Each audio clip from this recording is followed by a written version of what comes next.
remain in their home. Mm-hmm. Okay, and what is the criteria for qualifying for the foundation? They need to be diagnosed with colon cancer, and that's really the only criteria at this point. Okay. Okay, well, it's so wonderful that you were able to decide, that you made the decision to come up with a solution that so many people have, for a problem that so many people have been dealing with. And I'm Thank so you. sorry that we haven't really found out about this until just now. Right. Um, okay, so But give us I'm the thinking that website. this will be One. Mm-hmm. a great opportunity to get the word out, spread it, because I'm sure that there are caregivers, family members who are going through the same dilemma that me and my family were going through. And I'm Exactly. just kind of shocked that it's been so difficult for me to find people to gift these services to. Mm-hmm. Give us the website one more time. Sure, www.margaret, Margaret, Culpepper, Culpepper, cancerfund.com. Okay. Okay, well, thank you so much, Ms. Culpepper, for calling in, and blessings to you and your family. Thank you. Thank you so much for allowing me the time to talk about it. Yes, ma'am. Have a great day. Okay, you too. Take care. Peace. Uh-huh. Peace. Can't imagine. All right. Uh, and just to kind of switch gears for a moment, Yes. um, we were talking about the case for making the case for reparations. Yes. Well, of course, the actual article, The Case for Reparations, did appear in The Atlantic last year, written by Okay. Ta-Nehisi Coates. And Yes. so you might be familiar with that. Some of your listeners and viewers may also be familiar with that. Mm-hmm. And in that particular article, it talked about some of the things that Mr. Sutton Bay also had mentioned, that Mm-hmm. we're not just talking about reparations to repair for slavery. We're Mm-hmm. talking about discrimination that has occurred since slavery. Mm-hmm. So that we're not just talking about something that is beyond our lifetimes, but something that occurred in our lifetimes as well. Mm-hmm. So we're not just looking at reparations as a means of, let's say, getting just money. This Mm-hmm. money is needed because we need to repair what has actually happened to us, repair the damage that has been done to us. Mm-hmm. Now, if we have to put a price tag on it, there are various different ways of calculating that. But one of the Okay. things the Reparations Labor Union did was create a digital currency called the Merkabuk. And that way we could put a price tag on what the actual amount would be. So calculating the amount per slave, let's say, back in going back to 1860. Mm-hmm. So this would be right before the Civil War, the Emancipation Proclamation, and right before the enactment of, or so-called enactment of the 13th Amendment. That's another long story. Right. Right before all of that, there would have been a time period when there were approximately 4 million people who were called slaves in this country, and those people were predominantly black. Then those 4 million, calculated at a price per slave, calculated at a cost for what I would call an annual adding fee of, for the annual adding on of uh, rape or beatings, or some people were killed, or just a regular Damages. just regular damages, continuing wrong. Uh-huh. So add on for that, add on interest at 12%, because that's considered judgment interest, and multiply that over 150 years, and then you come up with an amount. Divide that by the 44 million black people that are on in the United States right now, and we came up with $6 billion per person. This is part of why it is so hard to get reparations. Let's be Mm-hmm. real. Let's just have a real discussion about that. Mm-hmm. The reason it's so hard is because if you owe if you owe 44 million African Americans $6 billion each, we're talking about a national debt that goes into the trillions, that surpasses what is owed to China, that surpasses what is owed to Britain or whoever else the United States claims they owe, with a currency that was created after slavery. Because, of course, the Federal Reserve Right. was not created until 1913. So we're talking about the debt owed to us from 1865 supersedes anything that was created since After that. 1913. Yes, so if you want to say the only people that may have a claim on U.S. property and so forth that's even more earlier than in time than African Americans, that people would be the Native Americans whose land was taken, and wrongfully taken, I may add. So, and some people would say, well, Native Americans are not really a separate people from African Americans, and that's a whole discussion in and of itself. But if you're going to just pretend, for the sake of argument, Right. that we're talking about two distinct groups of people, then the money that is owed to us would be $6 billion each, and that's what a merkabuck is meant to represent. That one merkabuck is meant to represent $1 billion, and the Reparations Labor Union created a digital currency to distribute to those people that we determine are eligible for reparations, and then the quest becomes asking whites to redeem the merkabucks through a currency exchange of the American dollar, then being exchanged for the merkabuck. And that can be an exchange that takes place over time, because if time is money, of course they don't have all that money right now. So Certainly not. they won't be able to pay it all in one lump sum. They have to pay it over time.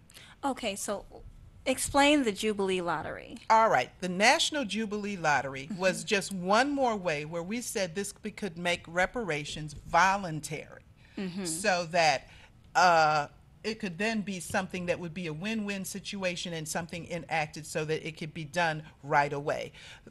It would be a lottery that's patterned like the Mega Millions and the Powerball, except that this would be a lottery that's just for reparations. So that's raising money for reparations, just like the Mega Millions and the Powerball is supposedly raising money for education. Supposedly. Well, this would be money raised for reparations, and the prize from the lottery drawing, anyone could win the prize. So that you could be white, you could win the prize. Hopefully black people would not be buying their own lottery tickets and paying for their own reparations, because I've heard that criticism of it, that black people would just be buying the ticket and then they would be the ones trying to win the lottery. But either way, it's a way to create wealth. It's a way of fundraiser. It's a fundraiser, yes. And it would have to be enacted by the federal government so that it's always in all 50 states and in the territories as well, so that it wouldn't be like a state lottery. That's why it's called the National Jubilee Lottery. And the proposal is that it would be part of H.R. 40, which is the House Resolution 40 proposed by John Conyers and introduced into Congress, and asked that it be enacted as part of a solution for reparations. And it would be voluntary. So you want to buy a lottery ticket? You can buy a lottery ticket. You want to buy 1 million lottery tickets? You can buy 1 million lottery tickets, and that would go towards reparations. And that would make a means for whites who may be willing to pay reparations. And trust me, there are some. This sounds surprising. Who absolutely support the reparations There movement. are some who support the reparations movement. It's not like a made-up foreign concept. Yes. Reparations have been paid out to nations already. Reparations were paid to white slave owners who had to give up their slaves. Yes. So Yes. it's been done before. And there are some who support the idea and they're willing to pay. But this now makes a mechanism for which they can do that. And for those who don't want to, or they're not sorry, they don't repent, they don't want to redeem themselves, fine. It's not for them. And this is completely voluntary. And that's absolutely fine. So I'm looking for the CIA. I just wanted to really quickly get into that. We are getting so short on time. All right. Okay, and we have a call. Okay, No, Brother that's Sutton. me, sister. I was listening, I was wanting to hear what she had to say about the CIA, but I'm not going to stay because I want to. I think what she's saying, the information she's giving is important, so I don't want to hog that up. But I need people to understand that 10-10-15 is the 20th anniversary of the Million Man March. Yes. Justice or Else is the rally call. Yes. What we're doing and what is going on and what is being said, it has nothing to do with justice or we're going to get a gun, justice or we're going to get a bomb. We know we can't win that war that way. Right. Only way we're going to be able to win that war is intellectually and economically. So that means we must back sisters like the sisters that we have on today, our guests. We must support TV33WHPR with finances. We must stop shopping with these big outlets. Take your money back. Take the dollar back. Please. Then they'll listen. I guarantee you, and I'm willing to put my life on the line behind this statement that I'm getting ready to make. If you stop spending your money and you keep it in your pocket, do not go out there and spend a dime for Black Friday. They'll start listening to y'all. They'll start listening to us. Because our voice is our dollar. And when we take our dollars back, our voice get extremely loud. It ain't no atomic bomb, no nuclear bomb, no AK-47, or nothing else can do more damage and get more attention than you taking your dollars back. And I'm willing to bet my life on that one. Stop spending your money with people whose interest does not concern Black Lives Matter. Right. Bottom line. That's called checkmate in the game of chess. To make that happen, you support this media outlet economically so that we can keep our voice authentic. Then we will become a force to be reckoned with, and people will take us serious that Black Lives Matter. And we got to get out and we got to patrol our community. We got to stop our young brothers and sisters from killing each other. We got to stop our young brothers and sisters from selling drugs to each other. We got to stop our young brothers and sisters from skipping school and give them the importance of school. But we have to have teachers that come from the people, by the people, and for the people. You can't expect nobody coming out of Wixom or Alpena or Traverse City or what have you to come into the urban community and to be able to have the connection that's going to allow them to get the maximum of the capabilities of the children that come out of our urban community. And the reason being is there's a cultural difference and there is a systematic difference on how to implement wisdom. All of that is key. Teaching is a technique. Teaching is a science. So in order for them to reach the people that you're trying to teach, they got to come from amongst the people. Can't nobody else but Farrakhan sound the trumpet and bring that many brothers and sisters to Washington, D.C. And that's his job, and he's doing his job. Now we got to do our job. We can't expect for him and the Nation of Islam to be able to fix all of it by themselves. We must capitalize off of the momentum of 10-10-15 as a community, as a whole, whether it be the More Science Temple of America, whether it be the Nation of Islam, whether it be the Republic of New Africa, the Pan-African Orthodox Church, what have you, the Marcus Garvey Movement, Detroit 300, what have you. We must all rally behind 10-10-15, capitalize off of that momentum, load up our proverbial weapons, which is our minds and our money, not no guns, not no bullets. When we take our minds and use it for what it's worth, get into getting our reparations, and the only way we can get that is educationally, get into making sure our dollars are spent in the community that we're from amongst our people 10 times before they leave out of our community, then people will start taking us matter, and then they will be saying Black Lives Matter. And with that, I just wanted to add that to the table, sister, and I wanted to thank you, and I want you to know that we definitely need sisters like all of the strong sisters to come inside the prison system and talk to these young brothers, because this is the recruiting station for young soldiers who want to come out into the community and do the right thing. We don't want to come out there and tear up nothing. Right. Just because it says justice or else, as the rally called, that or else, you're thinking from a Eurocentric mindset. You're thinking from your slave master mindset. Or else means bombs. Or else means guns. That's not what Farrakhan is saying, and that's not what I'm saying. I wouldn't even support it if he was saying that. What he's saying is, or else. There are political repercussions. That's right, sister. That's Absolutely. Right. So, about the CIA, how is it that how do you sue the CIA? All right. When I was practicing law, there were lawsuits that were going on in California, that started in California, and they were suing the CIA for the drugs that were brought into the black community. So it was based upon an article that appeared in the San Jose Mercury News, approximately 95, 96. And in that article, this particular reporter, his name was Gary Webb, busted or that the CIA was putting drugs in the black community. We had been suspecting this because, of course, these drugs are not nowhere. Well, they came out of nowhere, and we're supposedly addicted and demand, supply and demand. We're supposed to be demanding something that is a substance not only foreign to the soil here in the United States, but foreign to the soil in Africa.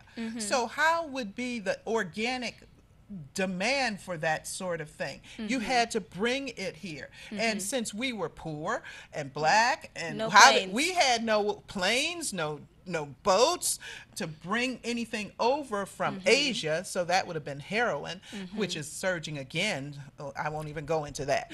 But at the time that I started these lawsuits, the target was cocaine.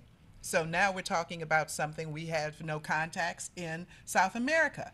There might be slavery going on in South America, but it isn't like I could pick up a phone and call up anybody in Colombia. So very few black boys can do that, and maybe Brother Bay can probably talk about how many black boys that are locked up for drugs were able to call up Colombia and say, hey, send me a kilo. So we know somebody was doing this to us, and when the evidence presented itself, and this is the irony, Bill Clinton declassified a very important document that I was able to use in the lawsuit. And so with that, the charge that I brought against the United States was not just that they were violating our 14th Amendment or rights to to equal protection under the law, but actually committing genocide, and that this was causing harm not just to blacks but to whites as well, because as we know, most of the people who are addicted to these drugs are white people. So it's harming black people by creating a pretense under which we can be incarcerated, and it's harming so it's harming blacks and it's harming whites by making them addicted to this slavery and making them slaves to this white powder. So that was the lawsuit that was suing the CIA, and started that in 1999. It became something that included not just Florida, where I was at the time, but 7 other states. And so when it became consolidated, it was called the Nicaraguan Contras Narcotics Trafficking Litigation. Okay. So Nicaraguan Contras Narcotics Trafficking Litigation, try putting that in Google. And then what wound up happening, of course, is that it got squashed under George W. Bush, because these cases thereby implicated Father Bush, who I call Poppy Bush, Poppy being where you get heroin from, but I mean, some people say, isn't it kind of suspicious that you're bringing this up at the time when Jeb is running for president? I'm like, but Jeb was running for governor and I was in Florida. He was the governor of Florida, and I'm saying this in Florida. I had to run out of Florida.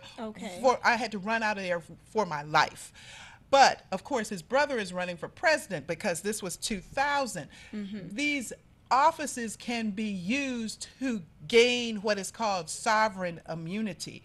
And that means that it's coming from the British concept, the king can do no wrong. Yes. So sovereign immunity means that sometimes people want to be president, governor, whatever, as a way of covering up their crimes. Uh-huh. Oh, I'm sure I'm going to have somebody guard my car now. Anyway, so I kept having car accidents around my court deadlines. I wound up getting disbarred. I had to move from Florida to North Carolina, from North Carolina to Michigan, and then in Michigan, I think it was the time when I had 3 flat tires, and they probably wound up trying to have 4 flat tires. And right after that, I had my brake lines cut, and I just said I had enough. I went over to Canada and asked for asylum. Of course, Canada being the United States' best friend, they said no, but at least it took them 3 years to say no. And then, but long story short, those cases got squashed. But I knew that there would be no reason for me to have 7 car accidents around my court deadlines if there was not evidence saying that there was something that the United States was doing on a governmental level that had the United States guilty of violating African Americans' human rights. So is there a way for you to come back to that, or is there a way that someone else can finish your work? Well, yes and no. Since it went to the Supreme Court, so that meant it received what I call tertiary consideration from the courts in the United States. It is now something that can be brought up to the United Nations. Now, when I say that to people, they're like, yes, take it to the United Nations. If you believe that the courts are rigged in the United States, try taking it over to the United Nations. We cannot do this from a naive perspective. We have to let's just say that there is now embarking in 2015 the International Decade of the African Descendant, or the International Decade of People of African Descent. There is a conference that is going on in Geneva, Switzerland, in November of this year that is on that very particular topic. I would like to go to that conference. This conference is being sponsored by the UN agency that handles human rights, and therefore what we want to do is present all of these as reasons why we should get reparations. So my way of being smart about it was to not just say we want to go after the CIA for drugs brought into the black community. This is just one more reason why we deserve reparations. Not just for something that happened 150 years ago, but something that's going on even to this day. Continual damage. Continual damage. Okay, with our last few seconds, you have an event coming up on the 27th. Yes.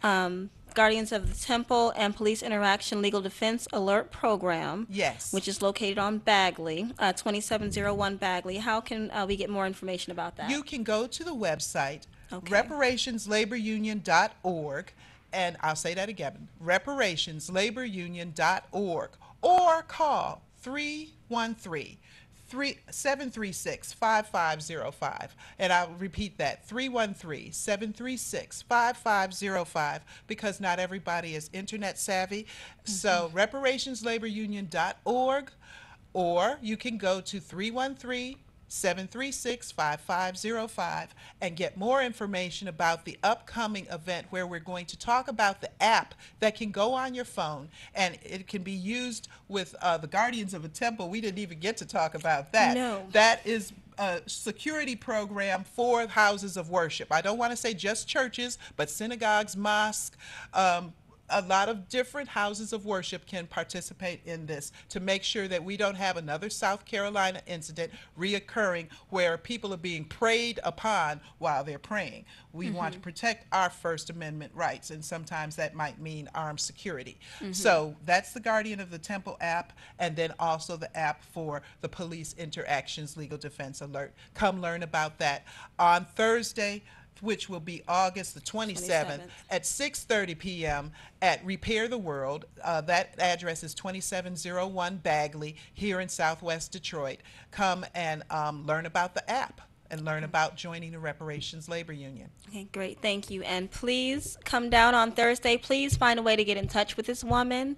There is so much you have going on. And no, we didn't get to talk about the political action committees, John Conyers. Wanted to get more into the Merker Bucks. So She wrote an email to the Pope regarding the apology for slavery and for the papal bull. That's okay. So just Anita Belle, Juris Doctor. That's Belle, Belle. Get Yes. in touch with her. She's everywhere. Just Google her. And thank you so much for tuning in to the Think Tank Show. I am your co-host, Sister Tarian, and we'll see you again on next Friday from 5 to 6 p.m. That's not long enough. Maybe you can come back. Thank you. Thank you. Okay. Thank you. Asante sana.